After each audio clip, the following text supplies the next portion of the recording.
Ma'am Eli, naglibog na yung tawag, bigaasan mo agi nga dalan. Ay among usual nga alagian, gisiradaan na mauna. Yuta ang topic mga day. Yuta. Pero kanang yuta, ayaw niyo balik-balik ang istorya kay murag lain kayong paminawon, murag ganahan atong fallopian tube. Ako siya giingnan mga maring. Kabalo ka day, problema gyud na basta kabahin og yuta. Kay ngano? Karong panahon na daghan kay mga hakog, daghan kay mga dalo sa ilang mga yuta. Kunya di ba na sa gobyerno kundi kumasayop nga kinahanglan jud kang muhatag yun og dalan agianan sa mga tao, especially ima mga silingan nga naa sa likod na himutang. Dako kay na nga debate, dako kay na nga sugilanon, dako na nga kumbati basta yuta nay hisgutan. Kaya nagoy mga tao nga di gyud matarog ning ilang konsensya, mga tao nga walay kaluoy ba makasarili, kaugalingon ray ilang gi lantaw. Wala sila galantaw sa kahimtang sa uban ba. Kadi ba ka maluoy imong yuta tas usaw man na sa likod, di kaagi. Mga walay konsensya di ba? Kuha daw tanang maghuna-huna ra ba tagtawhanon mga panghuna-huna ba? Kaya at the end of the day, miskat pag imo tibok yuta diri sa kalibutan, hasta ilalos dagat na yuta, imo tanan. Pagkamatay ni mawagoy madala miskan uskabuk balas, o sa imo na isulod sa imong bulsa, imo na idugag luno dito sa lubnganan. Sa tawog yun na. Okay, ang tao nga dalo gyud hantod sa kamatayon. Ang tao nga walay kaluoy sa iyang isig katawo, wagon ay kaluoy hangtod kuhaon na nas kahitasan. Mga tao ba nga gatuo bag ang tanang kalibuthanon nga mga butang ilang maangkon hangtod sa lubnganan.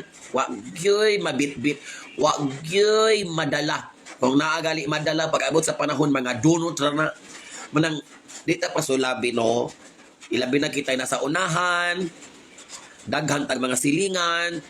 Kung dili man gali lapad ka ang dalan nga imong mahatag, at least man lang naay kaagian.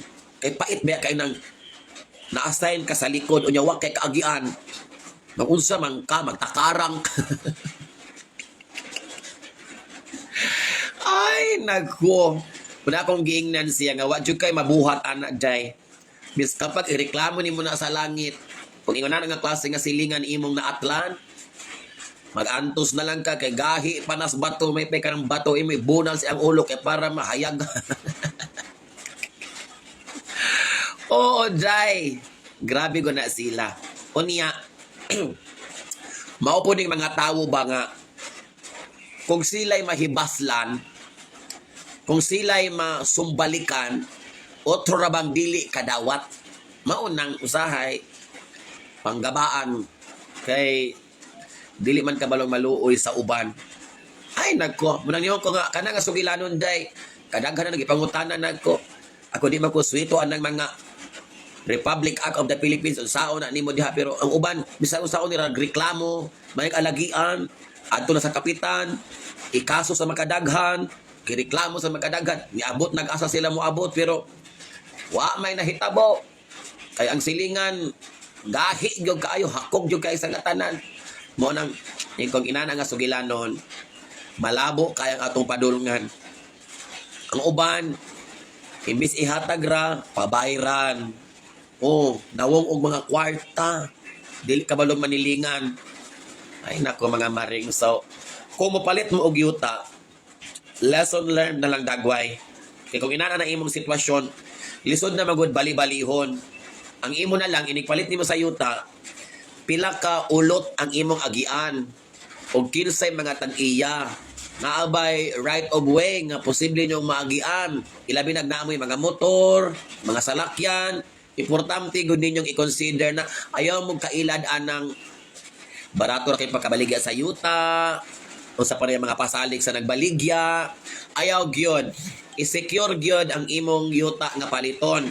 Kadili ka madihado puhon, naadjog kay alagian kung magkainon sa man, mao na lang na.